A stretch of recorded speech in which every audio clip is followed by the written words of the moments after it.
Hello, my friend. Today I will tell you another long-forgotten legend. Close your eyes and let the magic transport you to Middle-earth. Our journey begins.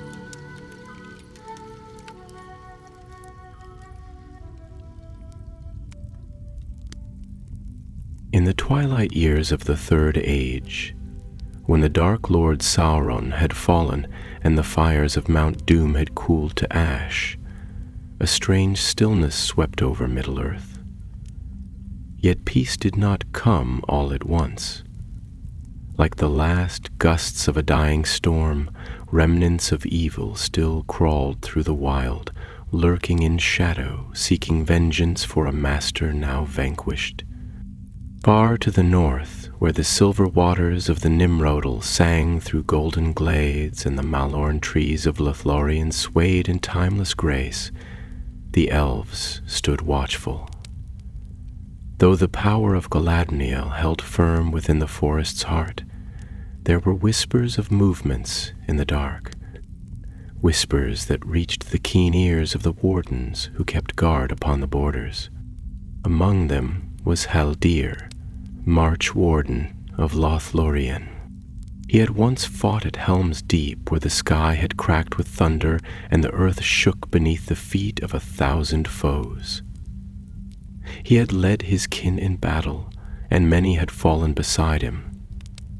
Now he returned to his homeland not as a hero, but as one marked by sorrow. The war had ended, yes, but for those who had borne its weight, the echoes still rang in their hearts. On a morning wrapped in mist, Haldir stood upon the flat of a tall tree, gazing out across the southern borders. His silver hair fell like water over his shoulders, and his gray eyes, sharp as falcon sight, watched the woods in silence. Below, the forest lay golden and still, a land of dreams where time moved differently, yet dreams were beginning to rot at the edges. 3 nights passed, a company of scouts had vanished. No horn was sounded, no cry was heard. They had gone south to watch the borders near the Celebrant River, and they had not returned. Such silence was not the way of the elves. Now, word came that the leaves near the river had begun to blacken. Trees were wilting, and animals fled as if some unseen dread slithered through the glens. Haldir knew this scent. He had known it long ago, beneath the towers of Isengard and upon the walls of Rohan. It was the stench of orcs. He descended swiftly from the flat, landing lightly upon the mossy floor. 2 of his kin waited for him. Calanil, tall and quiet, with eyes that had not blinked since the war's end, and Reuven, younger, with fire still in his heart and a curved bow ever at his back. "They are near," Haldir said, his voice low and sure. "Whatever scattered horde escaped the south, they now seek to poison the roots of our forest. They must know Sauron is fallen," said Reuven, tightening the strap of his quiver. "Perhaps," Haldir murmured, "but hatred does not need orders. It grows where it can." Together they crossed the glades in silence, swift as wind over water. Other elves joined them. 7 in all, each clad in cloaks of green and gray, each bearing long knives and bows carved from Malorn wood. They moved like shadows beneath the trees, unseen and unheard. By nightfall, they reached the southern edge of the golden wood. There the light dimmed and the air turned cold. The leaves, once golden as sunlight, had begun to dull, and the song of the forest grew faint. Haldir knelt beside a tree whose bark was torn and bleeding sap like tears. He touched it gently. This was no axe, he said. Claws. Reuven drew an arrow and notched it, eyes scanning the gloom. Gone, said Calanil. I can feel it. There is no song left where they walk. They followed a faint trail, footprints too heavy for elves, branches broken, a stench of rot in the undergrowth. As they went, the forest thickened. Vines hung like nooses, and the trees leaned as though listening to some foul whisper. At last they came to a glade where no bird sang and no breeze stirred. There in the center stood a tree unlike the others. It was black, tall and twisted, with bark like burnt stone and leaves that curled inward like claws. The tree loomed over the glade. Its roots cracked the earth, and its trunk pulsed faintly, as if something within it still lived. Haldir stared at it in silence, his face pale. Surimal, he breathed. The heartwood. Galinn stepped forward, frowning. This is the sacred tree. Its roots touch the mirror of Galadriel. Yes, Haldir said, his voice grim, and they seek to poison it. Even as he spoke, a foul cry pierced the air. From the black shadows beyond the glade, shapes moved. Short, twisted, snarling creatures with blades of rust and eyes like coals. Orcs. Dozens. The elves had been followed. Form the circle, Haldir barked, drawing his blades. Protect the heartwood. Let none defile it. With a hiss and a roar the orcs charged, and the last battle of Haldir of Lothlórien had begun. Like wolves loosed upon a fold, the orcs came howling from the undergrowth, their shrieks rending the stillness of the glade. The elves did not falter. Swift as wind among the reeds, they formed in a tight ring about the blackened tree, blades drawn, eyes alight with cold fire. There was no time for speech, no time for fear, only the clash of wills beneath the dying light of the Maloran leave. Haldir stood at the center of the circle, his long knives gleaming like starlight, his stance unyielding as stone. He had fought upon the walls of Helm's Deep, where the rain fell like spears and the night had seemed endless. He had seen the faces of dying men, heard the thunder of the enemy's charge, and had not turned away. Now, once more, he stood between darkness and his people, and there was no retreat from this ground. The first wave of orcs fell upon them with fury and fire. They wielded jagged blades and cruel axes, their armor stained with the filth of many lands. But the elves, though outnumbered, were warriors of a different kind. Where the orcs hacked and roared, the elves moved with grace and deadly silence. Arrows sang through the air, felling foes before they reached the circle's edge, while blades flashed in tight arcs, each stroke measured, each motion born of centuries of discipline. Calanil fought beside Haldir, silent and swift, his sword flickering like a silver flame. Reuven loosed shaft after shaft from his curved bow, each arrow flying true, burying itself in orc flesh with a whisper of vengeance. But for every foe they slew, another came, and then another.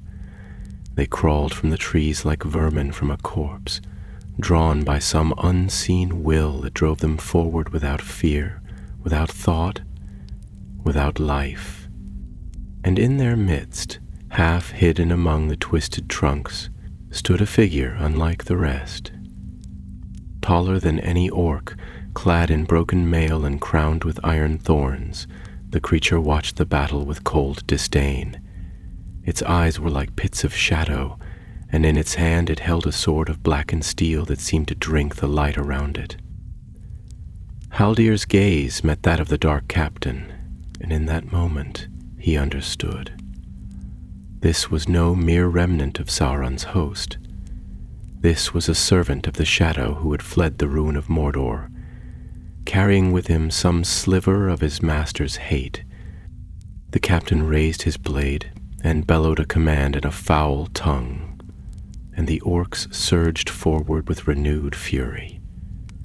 They crashed upon the elf-ring like waves against a cliff, and though the elves stood firm, the line began to bend. "Alberth, guide us," whispered Calanel, parrying a blow and driving his blade through the throat of a snarling brute. "Hold the line," Haldir called, his voice rising above the din. "Do not let them pass." But even as he spoke, 2 orcs broke through the left flank, slipping between the blades of the defenders. One fell to an arrow from Reuven's bow, but the other lunged at the heartwood, swinging an axe of black iron toward its roots. Haldir leapt. In a single bound, he closed the distance, his knife flashing in a swift, precise arc. The orc fell with a gurgling cry, its weapon clattering to the earth, harmless at last. Haldir turned, breathless, to the heartwood. The ancient tree pulsed faintly, its roots writhing as if in pain, but the blow had not struck true. "They seek to wound the spirit of the wood," he said aloud, more to himself than to the others. "If they strike the root, they will unmake what Galadriel has woven." Reuven drew close, his face grim. "Then we must end them all." Haldir nodded. "Aye, we end it."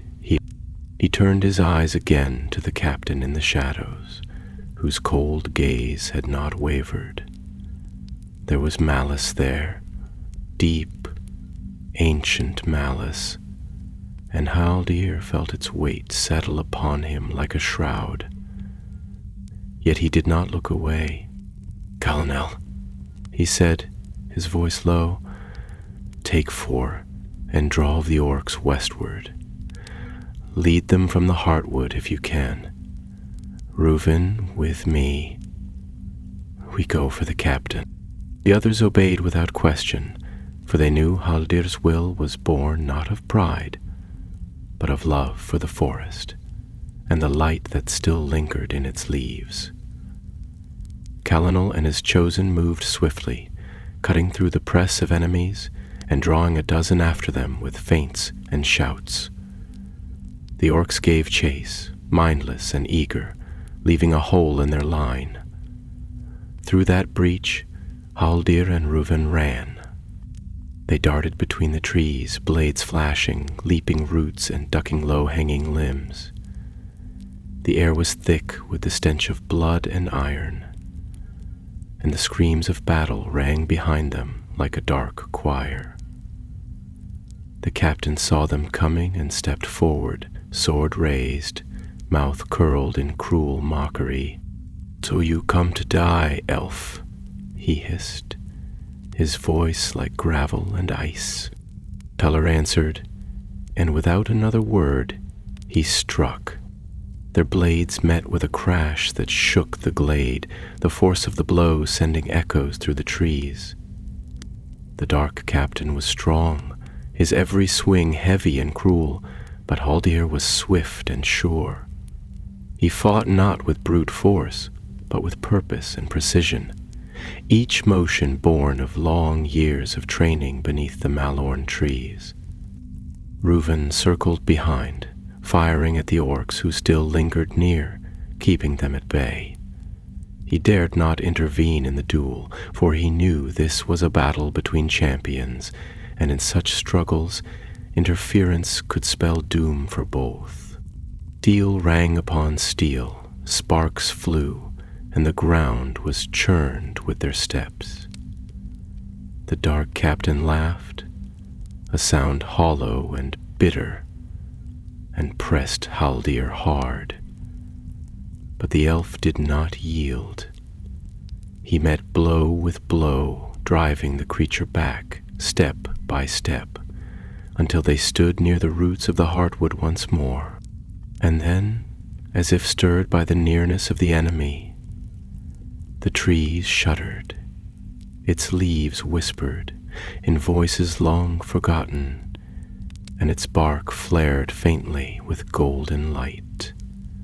The captain faltered, his foot slipping upon the mossy earth. That was all Haldir needed. He surged forward, blades flashing, and drove one of them deep into the creature's side. The dark captain cried out, the sound shrill and monstrous, and swung wildly. Haldir ducked, rolled beneath the strike, and rose behind him.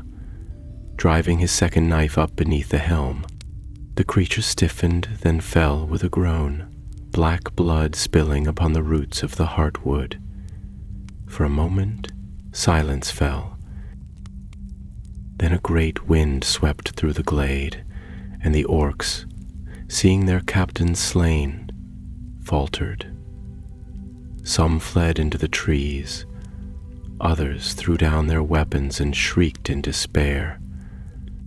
The heartwood pulsed once more, and its light grew stronger, but the battle was not yet done. The darkness did not lift all at once. Though the foul captain had fallen beneath Haldir's blades and the tide of orcs had broken with his death, the forest still groaned with a lingering shadow, and the air carried the scent of rot and malice. The battle, though near its end, had not yet released its grip upon the glade, and the elves stood as though in a dream, half-shadowed by fear, waiting for some final stroke to fall. Haldir, breathless and blood-stained, knelt beside the slain foe, gazing down at the iron-helmed form that now lay twisted and still upon the moss. The black sword, which had seemed a living thing in battle, now lay cold and inert beside its master, and its edge no longer drank the light. He looked not in triumph, but with a heavy heart, for he had known too many such endings, and though the enemy was vanquished, the cost of such victory ever left a bitter taste. Reuven approached with caution, his bowl still in hand, though his fingers had slackened upon the string. His face bore a mixture of awe and dread, and his eyes did not rest upon the corpse, but upon the tree whose roots had nearly been defiled. The heartwood, ancient and proud, stood tall once more, and its limbs no longer drooped in sorrow. A soft golden light flowed from within its bark, and the air around it shimmered faintly, as though the presence of Galadriel herself watched from afar, unseen but deeply felt. "It is not over," Haldir said at last, rising to his feet. His voice was weary but firm, as if the weight of command still lay upon his shoulders. "These were not the only claws sent to tear at our forest. The shadow may have been scattered, but it has not been cleansed. We must not linger." Even as he spoke, a horn sounded in the distance, a long, low note that drifted through the trees like a mournful wind. It was Kalanil's signal, though muted, and carried an urgency that quickened the heart. Haldir turned sharply, and without a word he and Reuven vanished into the woods, their feet swift upon the ground, like the river's own song moving through the underbrush. They found the others not far from the glade, gathered upon a narrow rise overlooking a dell where fresh battle had been joined. Kalanil stood at the fore, his blade red to the hilt, and around him the bodies of orcs lay thick upon the earth. 2 elves had fallen, and others were wounded, but still they held their ground, and still they watched the tree line with wary eyes. Beyond the dell, more shapes moved in the shadows. Stragglers of the broken horde, it seemed, though their number was greater than expected. These orcs did not charge. They lingered, skittering from tree to tree like beasts uncertain of the hunt, and their eyes gleamed with a cunning light. It was clear they had seen the fall of their master, and it had shaken them, but they had not yet fled. Something else held them fast. "There is another," Calanel said grimly as Haldir came beside him. "I saw it. Tall, cloaked in ash, with a staff of bone and black stone. It does not lead them, but it binds them like a spider in the dark." Haldir's gaze swept the dell, and his brow furrowed. He could feel it now. A presence in the trees, not of brute strength, but of poisoned craft. Not another captain of war, but some sorcerous remnant, a thing that had dwelt too long in the pits of Dol Guldur or the ruins of Barad-dûr, and which now sought to twist the last fragments of its master's will into a new form of ruin. "We must strike before nightfall," he said. "If this shadow is allowed to linger, it will burrow into the roots of the wood and fester. Already the land recoils. I feel it in the trees, in the wind. Even the light recoils. But we are weary," said Reuven quietly, glancing at the wounded, who now lay in silence, their breaths shallow, their eyes dim. "And they are many still." "Then we strike with what strength remains," Haldir replied, not unkindly. "We are not the army of Rohan, nor the host of Gondor. We are the guardians of Lórien, and our duty is not to conquest, but to protection. If we fall here, let us fall as a wall of flame before the sacred grove. Let the trees remember us." He turned, and his voice rose, strong and clear, cutting through the tired silence like a sword drawn anew. "We go now to the eastern ridge. There we shall draw the shadow into the open. They seek to linger in darkness. We shall deny them that. Calanil, lead the wounded westward to the pools of Esterain. The light there may yet heal them. The rest will come with me." There was no argument, for his words carried the weight of 1,000 years of vigilance, and the elves knew him not only as a warrior, but as the voice of their forest. Those who could still stand gathered their arms, and together they followed him through the golden halls of the trees, beneath branches that rustled in mournful song, toward the ridge where the final reckoning awaited.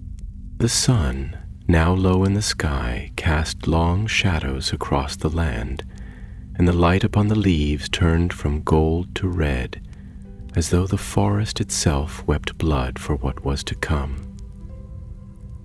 The air grew colder, and in the east a mist began to rise, unnatural and heavy, crawling along the ground with slow, grasping fingers. And then they saw it. On the ridge, alone and unmoving, stood a figure cloaked in gray and ash, its face hidden beneath a cowl, its staff rooted in the earth like a dead tree. It did not move as the elves approached, nor did it speak, but from it there came a hum of power, low, dark, and vile, as if the very bones of the world whispered in dread of its presence. It was no mere orc shaman, no servant with fading spells. It was a wraith sorcerer, born in secret from the remnants of dark magic left behind in the fall of the necromancer. It had no name, only purpose: to taint, to twist, and to cling to the vestiges of power like mold upon a wound. Haldir stepped forward, his blades bare, his cloak billowing in the rising wind. He did not call out, for there were no words to offer such a foe. It was a thing that had abandoned speech and song long ago, and there could be no parley with what had once been a man, but was now only will and venom. The figure raised its staff, and the ground cracked beneath it. From the shadows, the remaining orcs surged forward, screaming not with fury, but with despair, as if some force drove them onward without hope of victory or survival.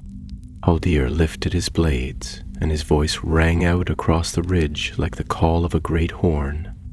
For Lórien, and for the light. And once more the elves of the Golden Wood charged into the dark.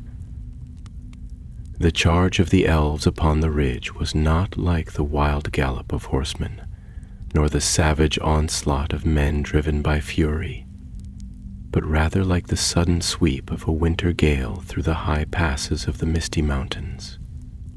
Silent, swift, and without pity. They came with no war cry but the shining of their blades, and their feet made no sound upon the grass, though their wrath was fierce as fire. Haldir led them, and his presence was as a beacon in the mist. The light that clung to his blades gleamed pale and bright, and those who followed him drew strength from his bearing, for though the shadow ahead was foul and deep, they saw no faltering in their captain's stride. In the glimmer of that hour, when the light of the sun bled into the oncoming gloom, the figure of Haldir seemed as one born from the elder days. An echo of the warriors who had once marched with Gil-galad beneath the stars of Beleriand, long before the world had been broken and bent. The orcs rushed forward like a wave in turmoil, shrieking and howling, flinging themselves upon the elven blades with reckless hatred. Yet their charge was disordered, driven more by the dark will of the sorcerer than by strategy or courage, and they broke upon the elven line like surf against a cliff of stone. Blades flashed and blood flew, and the cries of the dying filled the air as the two sides met in a fury of motion and steel. Amidst the chaos, Haldir pressed toward the ridge, ever seeking the source of the shadow. The wraith stood unmoving, untouched by the din of battle, and though it did not speak, its staff sent forth a sickly pall, and the earth around it darkened with every breath it drew. Strange whispers flitted on the wind, words in a tongue lost to time and drowned in ruin, like the echo of a curse uttered before the fall of Númenor. Then a stroke of cold, like the touch of iron in winter, swept through the host of the elves. It was not the chill of air, but of spirit, a numbing doubt that gnawed at the edges of resolve. Bows wavered and steps faltered. Reuven stumbled, his eyes wide with sudden terror, though no blade had pierced him. It was the sorcery at work, the draining of will by the presence of something that was not of life, nor death, but of an ancient in-between, where malice endured when all else had faded. Haldir saw it and cried aloud, not with despair, but with fury. With both blades he struck down the last of the orcs that barred his path, and then he leapt to the high ground, placing himself between the sorcerer and his kin, like a captain standing upon the prow of a ship as it cleaves through storm and sea. "You shall not pass into the heart of Lórien," he said. And though the wraith did not answer with words, a gust of foul wind burst from its staff, and the grass at Haldir's feet withered. The elf did not flinch. Raising his voice, he called upon the name of the Lady Galadriel, and the light that had long dwelled in her service. "By the light of Eärendil that dwelleth in the west, by the grace of the Galadrium, I banish thee, shadow." Then he advanced. The clash between Haldir and the wraith sorcerer was unlike the duel he had fought upon the glade. This was not a battle of strength or skill alone, but of light against shadow, of ancient will against the remnants of a darkness thought defeated. The wraith struck with its staff, and black flame leapt from its tip.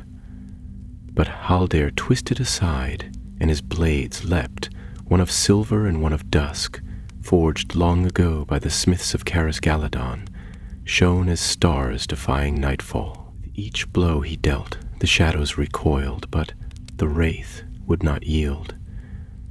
It moved with dreadful grace, and where it stepped, the ground grew pale and lifeless. Haldir fought on, though the weight of its presence grew with every breath, as if the creature were drawing the light from the very air. Below the ridge the battle wore on, and the elves, rallying to Haldir's defiance, pressed forward once more. Reuven regained his footing and loosed shaft after shaft, driving back the remnants of the horde.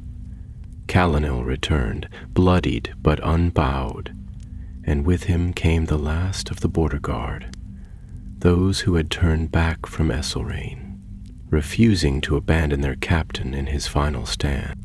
Then, as the sun touched the distant mountains, and the first stars opened like eyes in the heavens, Haldir saw his moment. The wraith raised its staff once more, and in that instant the light of the heartwood, though far behind them, flared in the west, casting a golden gleam upon the ridge. The wraith paused, its form flickering, for that light was not merely brightness, but memory and truth, and the echo of a time when it had not yet been bound to shadow. And in that hesitation Haldir struck. With both hands he drove his blades into the heart of the wraith, and for a moment all was still. Then a sound arose, not a scream, but a sigh, like the wind departing the world, and the wraith unraveled before him, its cloak falling empty, its staff crumbling to ash, its darkness drawn away into the cold sky like smoke before the dawn. The orcs, bereft of the will that had driven them, scattered. Some fell where they stood, senseless and broken, while others fled into the night, never to return. The battle was ended. Haldir stood alone upon the ridge, breathless, his blades dimmed by weariness. Around him the elves gathered, their faces pale but shining with the light of victory. They looked upon him not with cheer, but with reverence, for they knew what had been done, and what had been risked. The shadow that had lingered at the edge of their land was gone, but Haldir did not smile. He looked to the west, where the heartwood still glimmered in the distance, and a great weariness came upon him. His hands trembled. The battle had been won, but he had glimpsed something in the wraith's heart, something deeper than hatred, something born of despair and endless time. And he knew that such things did not perish easily. "We have defended the wood," he said softly, "but the scars will remain. Let us return before the light fades entirely." And so the elves turned from the battlefield and made their way homeward, their hearts heavy and full of thought. The path through the golden wood was hushed, and though the sky above was pierced by stars, the light beneath the Malorn trees was dim, not with darkness, but with solemnity. No voice was raised in song, no harp was strung, nor did the owls of Lothlórien call from the boughs. The air was still, as if the forest itself held its breath in the wake of the battle. The air was still, as if the forest itself held its breath in the wake of the battle. All things waited. The trees, old and wise, leaned ever so slightly, listening to the soft tread of the elven company that returned from the ridge. Haldir walked at their head, his steps slow but steady. The silver and dusk blades that he had borne into battle hung now at his sides, dulled not in edge but in sheen, as though the weight of the wraith's death still clung to them. His cloak was torn, his brow lined with fatigue, and though no wound marked his flesh, there was in his bearing the heaviness of one who had stood too long before a fire that burns the soul. None spoke to him as they went, for the elves of Lórien knew well the silence that must follow such deeds. They did not ask what the wraith had been, nor how it had come to their borders, nor what powers Haldir had called upon to drive it forth, for they perceived that such things were not for words, but for memory, and memory alone. In time they came once more to the glade of the Heartwood, and there the company halted, for a change had come upon the tree. The corruption that had begun to blacken its bark had withered and fallen away, and in its place the smooth, golden white surface shone like starlight reflected upon snow. The roots, once coiled in pain, now stretched with quiet strength into the rich earth, and the leaves rustled gently, not with sorrow, but with song. A murmur rose among the wardens, soft as wind in the reeds, for in the air about the Heartwood there lingered a fragrance both strange and familiar, as if spring itself had come early, though winter had not yet loosened its hold. There was healing here, born not of herb or spell, but of something deeper, the resilience of things unbroken, though sorely tested. Haldir stepped forward and laid his hand upon the bark. For a moment he stood unmoving, his eyes closed, and none dared disturb him. When at last he turned, his face was pale, but a light shone faintly in his gaze, as one who, after a long night, beholds the first gleam of dawn. "It is not lost," he said, and though his voice was quiet, all heard it clearly. The wound was deep, but the roots held strong. Galadriel's grace abides still, though her presence grows faint in these latter days. We must be ever watchful, yet we may hope. They remained there for a time, tending to the wounded and burying the fallen. Those who had perished were laid beneath the trees in silence, and their names were spoken only once, that they might pass into memory with honor, their deeds written in the songs of the wardens. No tombs were raised, for in Lórien the earth takes gently what is returned to it, and no stone is needed to preserve what the forest remembers. When their task was done, they made their way northward, toward Caras Galadon, that fair city of light and song that still lingered like a jewel upon the earth, though its time was waning. The towers of the city gleamed in the starlight as they approached, and the winding stairways that rose among the malorn trunks shone with a pale glow, as though welcoming the returning wardens in quiet triumph. At the gates they were met by the lady's voice. Galadriel did not appear in form, for since the passing of the ring she had withdrawn into deep silence, walking seldom among her people, her eyes ever turned westward to the sea.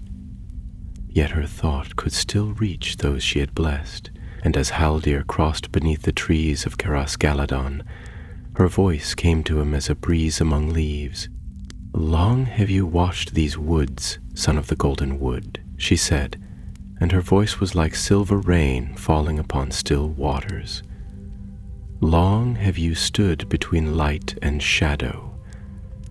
In the end, it is not the strength of arms that shields Lórien, but the steadfast hearts of those who do not yield." Haldir bowed his head, and for the first time since the ridge, he allowed himself to exhale, not in weariness, but in quiet peace. That night the wardens did not feast, nor did they sing loudly, for it was not a night for mirth. Yet in the high talon of the warden's house a single harp was played, and a soft voice sang a song of trees and stars, of light remembered and sorrow endured. It was not a song of victory, but of endurance, and in it was woven the tale of those who had fallen, and of one who had stood alone upon a ridge and turned the darkness away. In the days that followed, peace returned to the southern borders. And though patrols were doubled, and the trees watched closely, no shadow came again. The orcs that had fled scattered into the wilds and were hunted by the sylvan folk until none remained. The wraith had passed from the world, and whatever power had lingered in its staff was lost with it, broken upon the blade of a marchwarden. But in Haldir a change had come. He walked no longer as one who merely guarded the woods, but as one who had peered into the last chasms of the ancient dark and returned. Though he smiled, his eyes often turned southward, and the weight of years sat heavier upon his shoulders. The other wardens looked to him still as their captain, but now they bore also a quiet reverence, for he had become not only a leader, but a symbol of what it meant to be of Lothlórien. One who watches, endures, and protects, even when the world forgets. And so the forest endured, golden and still, a place of memory and fading light, where the deeds of elves were sung beneath the leaves, and the tale of Haldir's last battle was passed from voice to voice as the years waned. Spring came late to Lothlórien that year, not because the seasons forgot their turning, but because the trees themselves were slow to waken. It was as though the forest had taken a long breath and in silence waited to remember what sunlight was. When at last the golden leaves stirred anew, and the pale blossoms returned to the high branches, there was joy, yet it was a quiet joy, tinged with the memory of what had passed beneath their shade. Haldir returned to the watchful paths of the border, not as a lord arrayed in triumph, but as a guardian who had resumed his post after setting aside a great burden. The talons were again manned, the southern bounds closely patrolled, and the scouts passed without sound beneath the malorn trees as they had done for long years before. Yet those who passed Haldir in the branches of the forest now bowed their heads, not in command, but in honor. For his fame had grown among the Galadhran and even beyond, though he did not seek it. He said little of the wraith or its unmaking, and when pressed by younger warriors eager for tales, he would only speak of the endurance of the heartwood and the steadfastness of his company. He held no pride in the stroke he had dealt, for in his heart he knew the deeper truth, that the victory had not been his alone, but borne by all who had stood that day upon the ridge. Even the trees, he would say, had stood with them. The Lady Galadriel, seldom seen, spoke once more to him, not with words carried on the wind, but face to face, in the quiet glades near the mirror.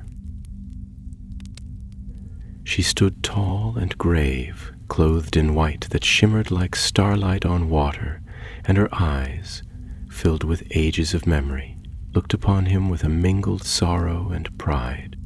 "You have done what few of the firstborn now dare," she said. "You have looked into the ruin that lingers at the world's edge and stood unshaken. Yet even so, I see the wound that does not bleed." And Haldir, who had never feared death nor the dark, bowed his head before her, and in a voice low and clear replied, "I do not fear the shadow, lady, but I fear that we shall stand guard forever, and in the end no one will remember what we kept." And Galadriel laid her hand upon his brow, and though no blessing was spoken, he felt a warmth pass through him, not of comfort, but of understanding.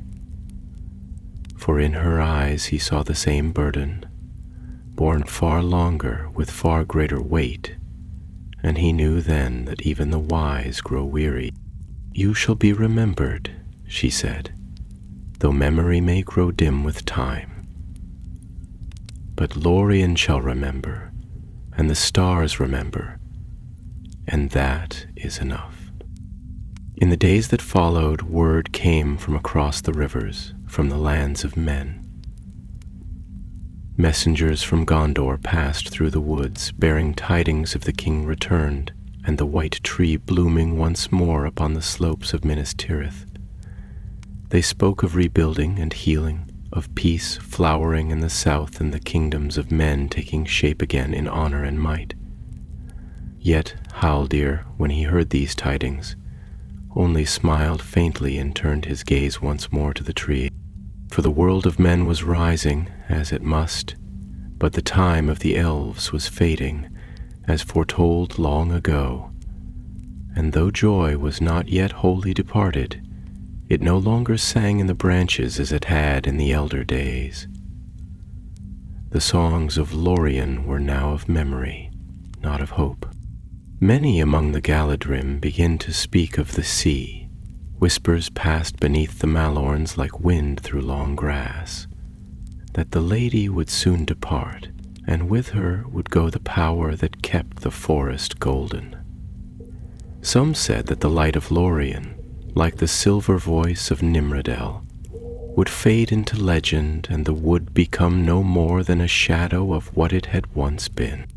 Haldir heard these things, but gave them no answer. He walked still the southern marches, and his eyes were ever turned outward, vigilant to the last. Yet within him stirred a thought that had long slumbered, and which now would not rest. One night, as the moon stood high and pale in the sky, and the forest was bathed in silver stillness, he climbed the high talon above Seren Amroth, where once Aragorn had spoken his heart to Arwen, and where time itself seemed to stand in awe. There he stood alone, and for the first time in many years he looked not south nor east, but west, toward the white shores that no elf forgets. A breeze came then, faint and salt-sweet. Though the sea lay far beyond the mountains and many leagues away, it touched his brow gently, as if bearing a summons from the undying lands. And in that moment, Haldir understood that his time of watching was drawing near its end. Yet he was not ready. "I am not weary of the trees," he whispered, "nor of the starlight upon the leaves. I have guarded this wood all my days, and gladly would I keep it until the end. But if the lady sails, and her light is withdrawn, who shall remain to watch when all others are gone?" No voice answered him, and the stars above held their peace. But in his heart he heard again the echo of Galadriel's words, "You shall be remembered." And with that came not solace, but resolve.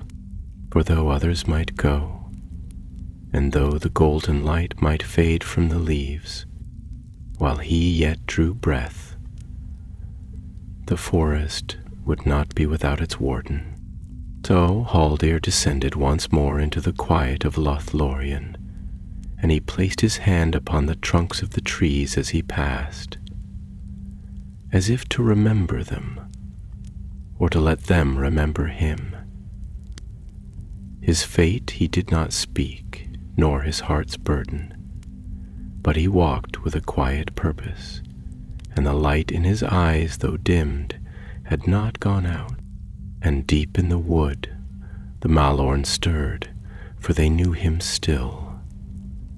In the weeks that followed, the days passed with a strange stillness upon the land, For though the shadow had been cast down and no longer stalked the glades of Lothlórien, the air bore a hush, as if the forest itself awaited a parting it did not wish to speak aloud. The seasons moved onward with grace, but not with joy, and even the songs of the river Nimrodal seemed tinged with sorrow.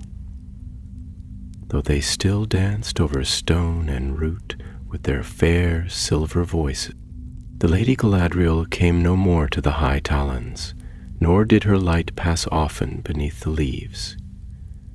She dwelt in the quiet halls of her house upon the hill, where fountains whispered softly and moonlight fell through the lattice of golden branches. There she walked with the Lord Celeborn, and they spoke little, for they had spoken much already across the long ages of their reign. Now their eyes turned westward, and though they lingered still, their hearts had passed beyond the bounds of Middle-earth. Rumor, though soft of foot, does not sleep, and among the Galadrim it was murmured that the time of departure was nigh. Ships were being shaped in the havens of Mithlond, and the bearers of the three rings would soon take the straight road beyond the sea, to the white shores and the lands that do not fade. Some among the sylvan folk rejoiced, for they longed for the grace of Valinor, but others grieved, for their roots were deep in the earth of the golden wood, and they feared what would come when its heart grew silent. Among these last was Haldir. He had spoken no word of his own going, nor had he sought counsel with the shipwrights or sent thought to Círdan. Day by day he walked the southern bounds, and though he knew the time of the elves was waning, he did not yet turn his gaze to the sea. His steps were slower now, and his shoulders bore the quiet burden of one who has chosen to linger when others move beyond. Yet there was in him still the will to guard and the strength to stand. One evening, as twilight gathered beneath the eaves of the wood and the Malnorn leaves shivered with the sighing of the wind, Haldir came again to the glade of Sernasul. The heartwood, though healed, had changed. Its bark no longer shone with the brilliance of starlight, but glowed gently like embers in the hearth of a quiet house. It seemed older now, and though it stood strong, it bore a gravity it had not known before the shadow touched its roots. Haldir stood before it, his hand resting upon the warm curve of its trunk, and he closed his eyes, listening.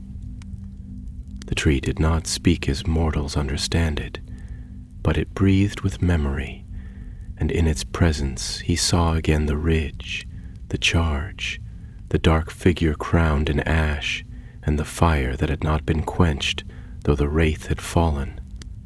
He remembered the weight of that staff, the failing of light, and the strength that had come not from wrath, but from devotion. Then a voice stirred behind him, soft but clear, like water flowing beneath a frozen stream. "You have stood long, Haldir of the Marches, and well." He turned and beheld Celeborn, Lord of the Galadrim, tall and noble, his silver hair bound in a braid that shimmered even in the dim light. His garments were plain, for he wore no diadem nor ornament, yet he bore himself with the presence of a king of old, and the trees leaned as he passed, honoring the wisdom of his years. "My lord," Haldir said, bowing with grace.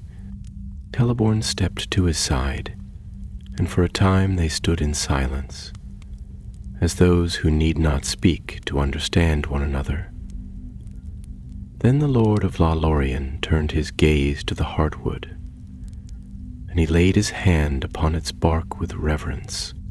"The roots of this tree remember the light of Aman," he said, "though they have never touched its soil.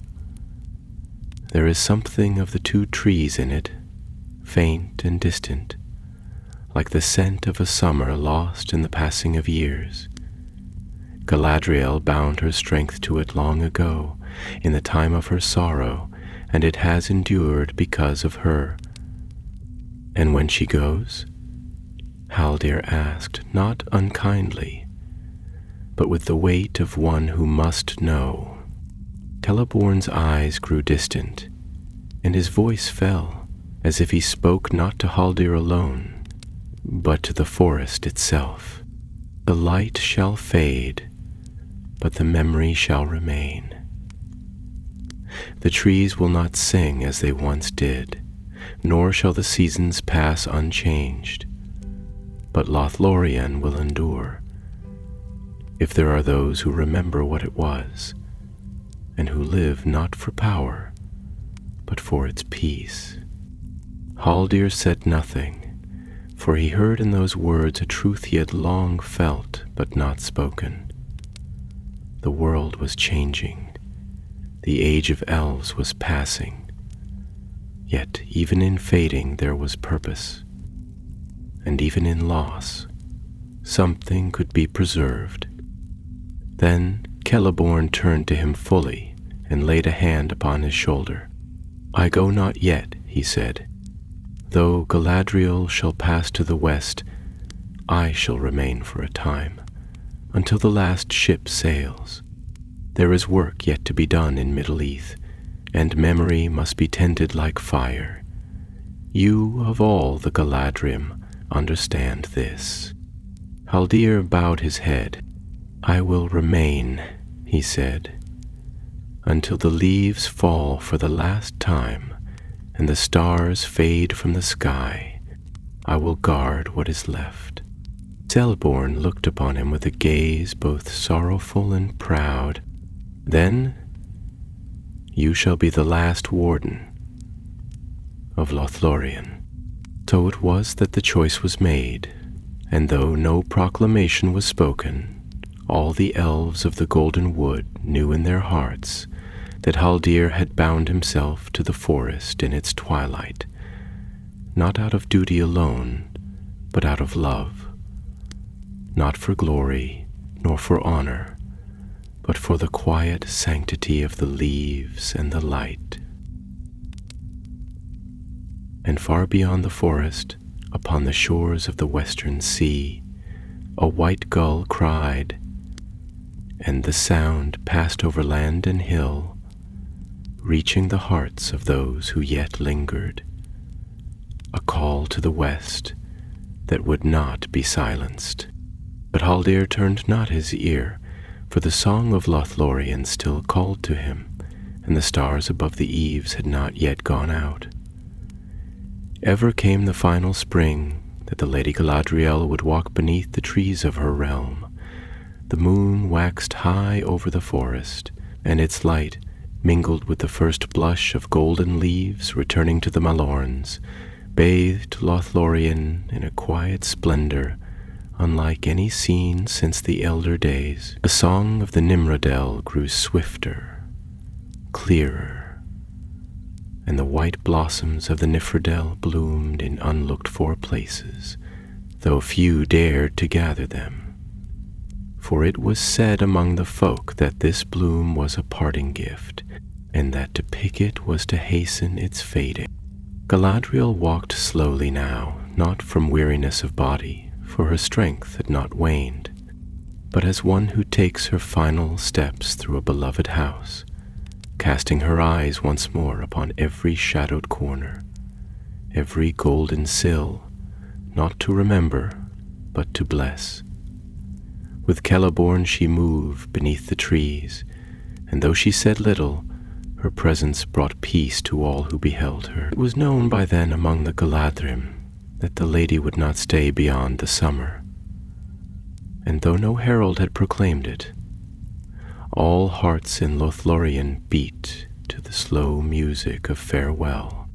Haldir stood upon the southern border still, for he would not abandon his post, even in that time of quiet dread.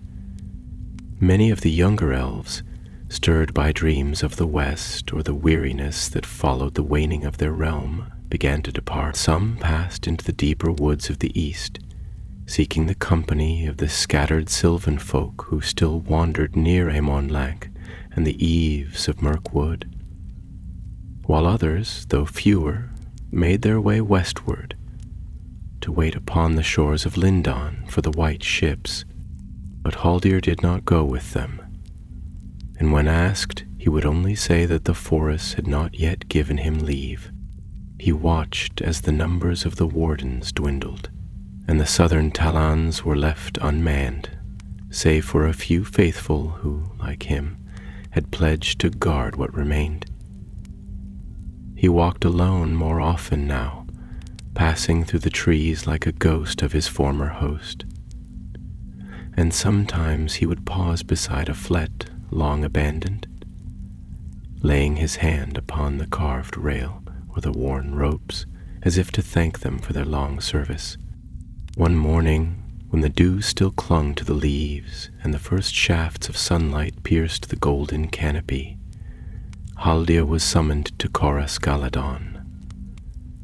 There, beneath the high trees, he stood once more before the Lady Galadriel, and she wore a mantle of white and green, the colors of hope and memory. Her hair was as bright as ever, but in her eyes there was a vast stillness, like the reflection of stars upon a pool undisturbed by wind. "Haldir," she said, and her voice was not diminished, though it bore a gentleness more profound than any he had ever heard. "Long have you served in silence. Long have you stood where few dared linger. Though you are not of the high houses, your deeds have honored the blood of all the Eldar." He bowed low, and when he raised his eyes, he found her watching him not as a queen, but as one who looks upon a kindred soul. "I have not sought honor," he said, "only to hold what light remains against the encroaching dark." "This is the greater honor," she replied, and there was a light in her face that shone like the mingled glow of Telperion and Lothlórien before the darkness. "The time has come, Haldir, when I must leave these shores. My path is taken and my purpose fulfilled. Yet the forest will not fall at once into shadow. While the roots hold and the stars shine above, Lothlórien shall endure a little longer." "And what shall be left of it, lady?" he asked, and his voice trembled slightly. "When you are gone, when your light passes over the sea, who shall remember the golden wood as it was?" "You shall," said Galadriel, and she stepped forward and placed her hand over his heart. "You shall remember, and through your remembrance shall the forest remember. While one voice speaks of Lórien, while one hand tends the trees and sings to the leaves, it shall not wholly perish." Then she drew from her robe a circlet wrought of silver and malern gold, and in it were set 7 leaves, no longer green, but fashioned in such likeness that they seemed living still. She placed it in Haldir's hands, and her words fell like the last light of the setting sun. "This is the crown of the wardens, shaped long ago in the days of our first watch, and born only thrice since the founding of Corus Galadon. I give it now to you, not for pride, but for remembrance, and for the honor of those who came before. Wear it not upon your brow, but let it hang upon the flet where you keep your watch, a sign to those who yet remain that Lórien endures." Haldir knelt, and the silence that followed was deeper than any words. At last he rose, and when he departed from the hill, his steps were quiet, but the leaves beneath his feet seemed to glow where he passed. The days hastened, as they do in all tales of ending, and midsummer came with a hush. The sky was clear, and the sun golden, and the malorns trembled with the touch of the west wind. Then, in the quiet dawn, the lady departed. No procession followed her, save Celeborn and a few companions of great age, and no horn was sounded, nor banners raised. She passed through the forest like a dream fading before the morning, and her feet did not leave marks upon the grass. The trees bowed, and the flowers bent, and even the streams flowed more slowly as if to delay her parting. Haldir did not follow. He stood upon the edge of the forest and watched her go, his hand resting upon the talon's rail. And though no tear fell, his heart was as heavy as a stone drawn from the deep places of the earth. Far away beyond sight and beyond the reach of mortal paths, a white ship sailed west, bearing with it the last great light of the elves. But in the golden wood, a warden still stood beneath the mulhorns, and the light of the stars above him did not fade. Longer years passed in the waning light of Lothlórien, and the golden wood endured, though its brightness grew dim, and its song more hushed with each season. The malorn trees still rose high above the forest floor, their silver-gray trunks smooth and strong, and their leaves, though paling, yet shimmered in the sunlight with the soft hues of memory.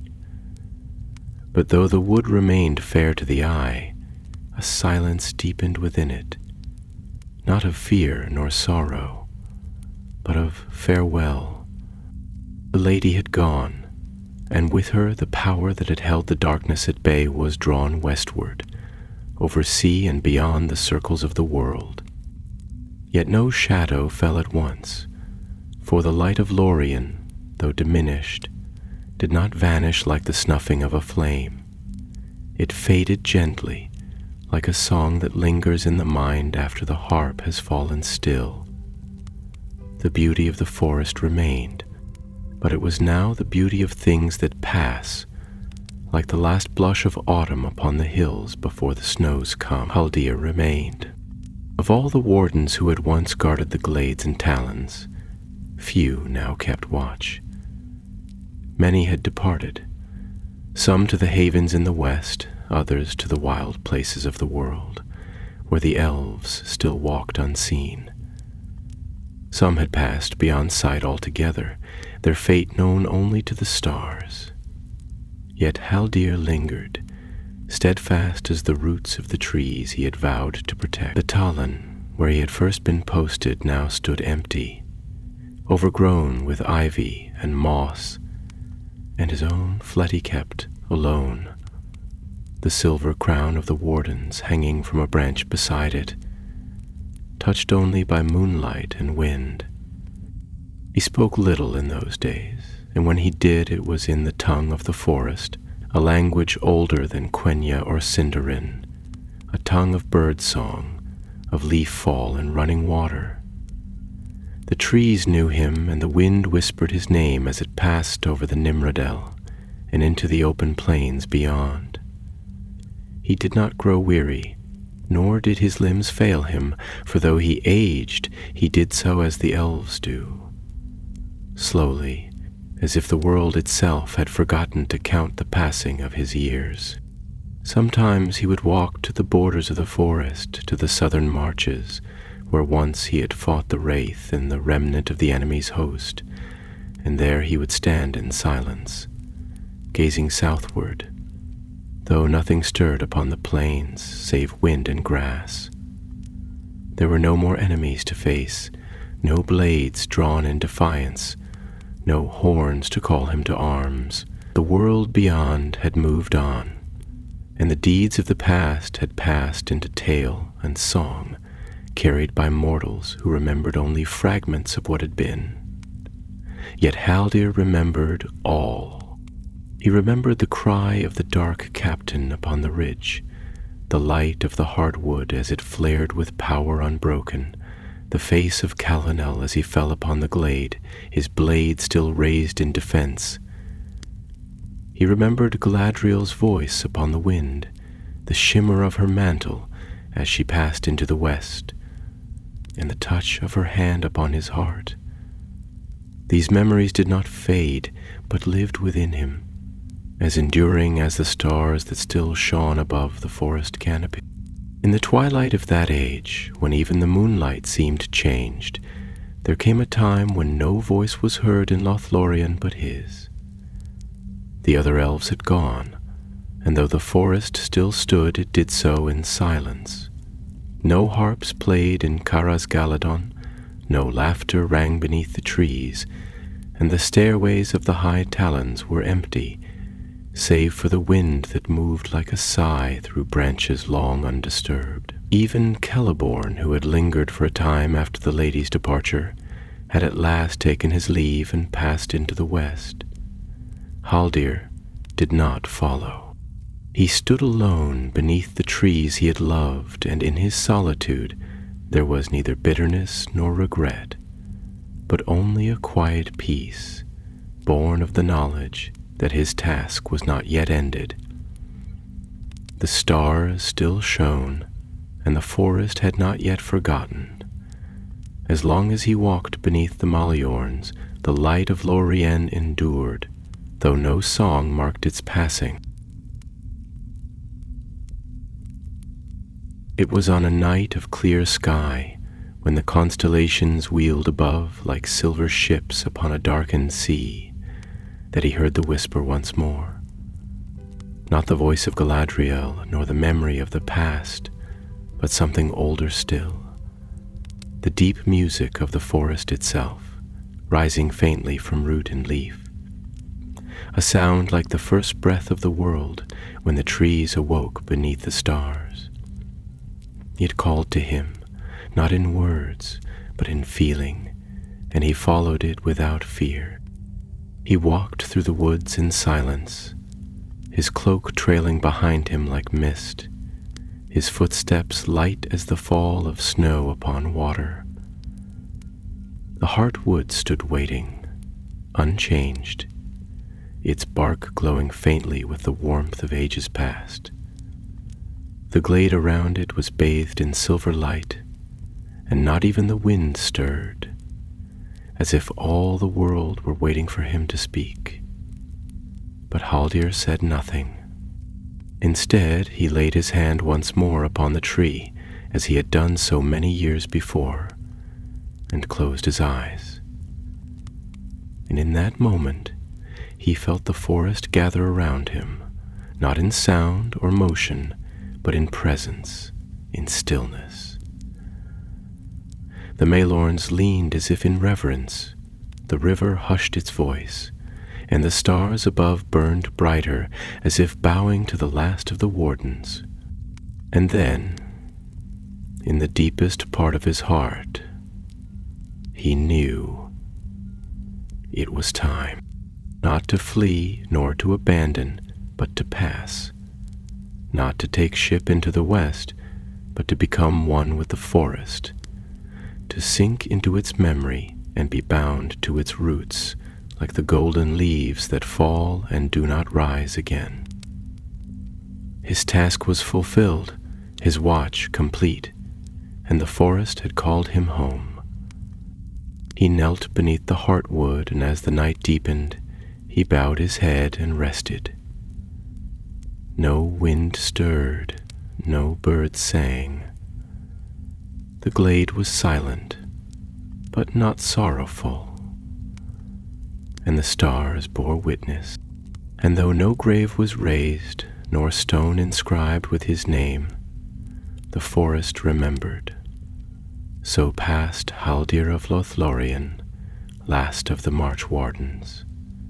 And though none saw his final hour, and no voice bore witness to his departure, it was long held among the sylvan folk who yet dwelt east of Anduin, that the trees themselves mourned his passing. It is told in the fading songs of the Galadhrim that on that night the wind did not stir above the leaves, nor did the stars wheel in their course, but stood still, as if the very firmament had paused in reverence.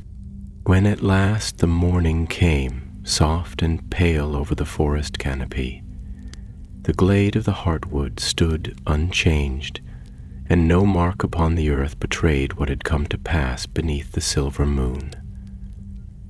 Yet those who knew the ways of the wood would have seen that something had altered. The grass about the roots of the ancient tree grew greener than elsewhere, and upon its lowest bough there now hung a single golden leaf that did not fall. Though the winds passed it by, there were few left to see it. The golden wood had grown quiet.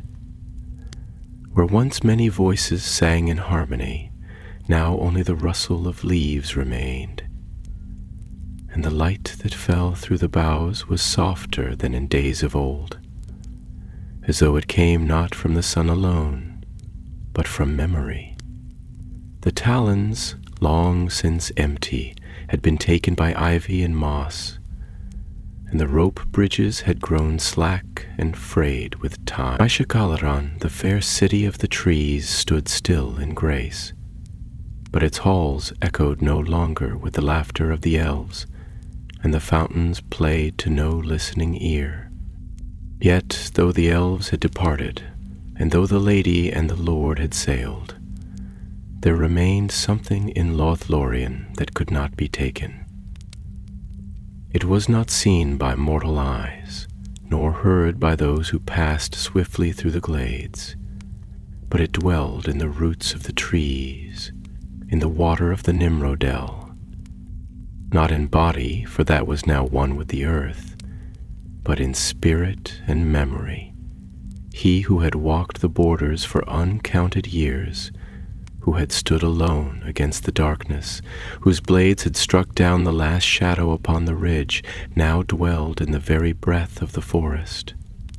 He was not seen, but the trees remembered his footsteps, and the wind spoke of him in its passing. The deer would pause upon the southern marches, as if saluting a presence unseen, and the malorns turned their leaves more gently there, where once he had stood in watch.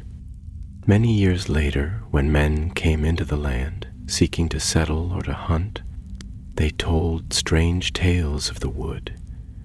They said that, though no elf was seen, they felt themselves watched by eyes older than the stones. The boldest among them, those who strayed into the deeper glades, told of dreams beneath the trees, dreams of battles long past, of white blades gleaming in the starlight, and of a tall figure clad in gray and green who passed silently through the golden leaves. These tales were often dismissed in the cities, where lore was bent more towards steel and stone, and the speech of the trees was forgotten. But among the woodmen and the wanderers, among the few who still gave honor to the ancient days, it was said in hushed tones that the last warden had not truly passed, but had become one with the wood. Thus was Haldir remembered, not in scrolls of kings, nor in songs sung at court, but in the hush beneath the branches, in the stillness before dawn, and in the golden fall of the malorn leaves. And so Lothlórien endured, though its people had gone. In the years that followed, as the fourth age lengthened and the lands of men spread far and wide, few returned to the wood, and fewer still understood what they beheld. Yet every now and then a child would be born among the folk who lived near the borders of the forest, a child who would wander beneath the trees and speak softly to the roots, or who would stand long in stillness, gazing southward with eyes full of starlight. Such children were rare, and their parents did not understand them, but the trees did. Among the elders, it was said that such children had heard the memory of Haldir. Still later, when the last echo of the elder days had faded from the world of men, and even the name Lothlórien was little more than a whisper in old tales, a traveler from the north came to the edge of the forest. He was a lore master, gray-bearded and cloaked, bearing with him books and scrolls gathered from ruined towers and forgotten libraries. His heart was heavy with the loss of many things, and he had come seeking some final truth of the days before his own. He passed into the forest, and though he walked for many hours, he met no beast nor bird, nor man nor elf. Yet he did not feel alone. At last he came to a glade where the grass was golden green and the air was still.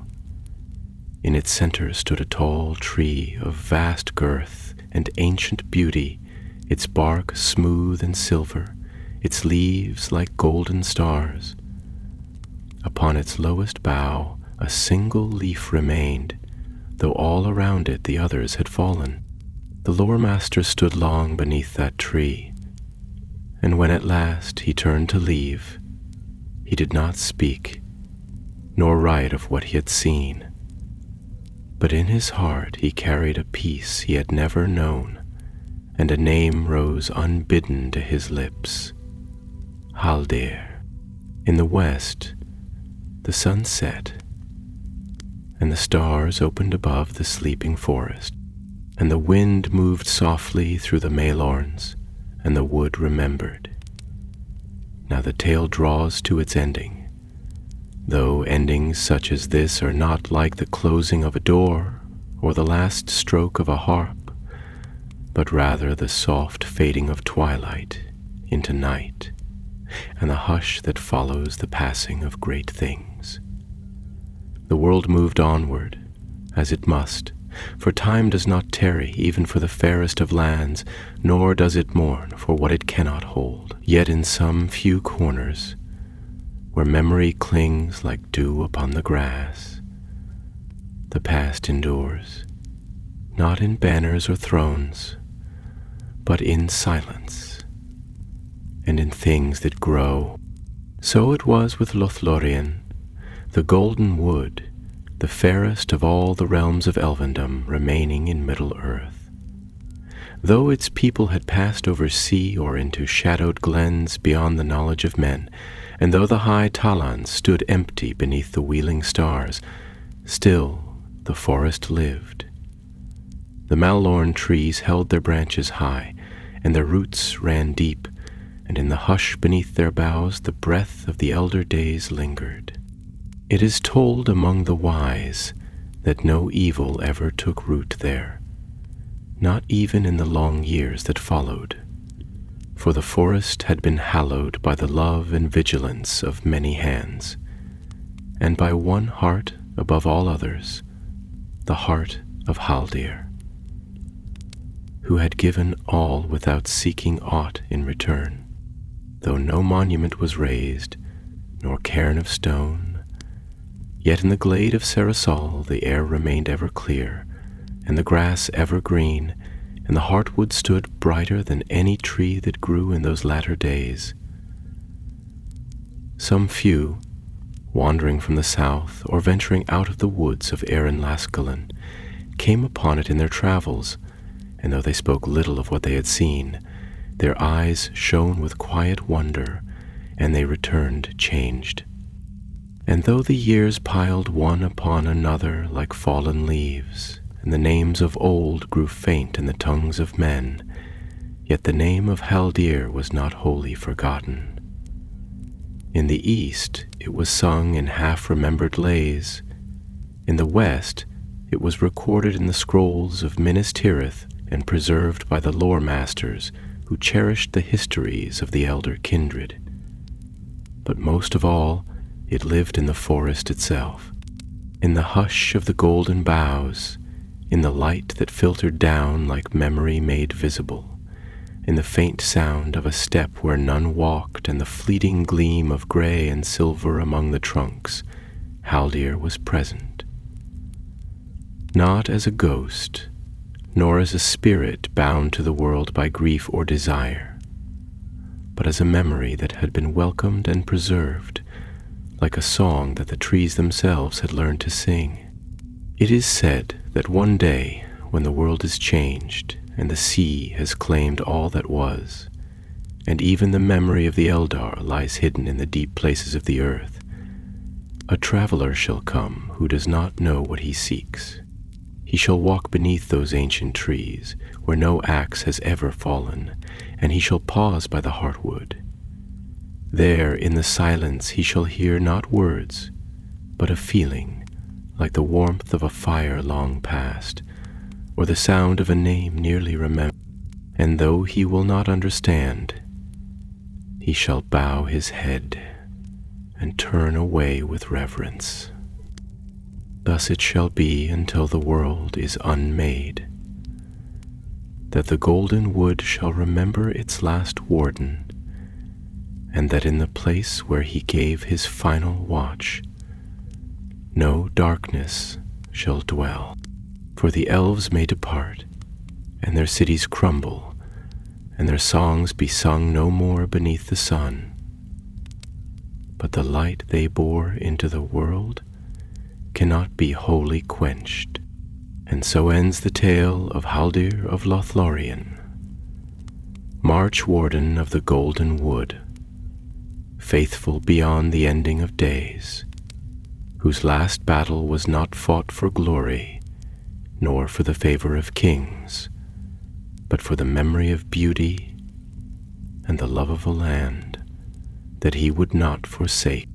And it is well that it is remembered, for in that remembrance lies the proof that light, once kindled, does not die, but lingers long after, in silence and in leaf, in star and in story, even unto the breaking of the world.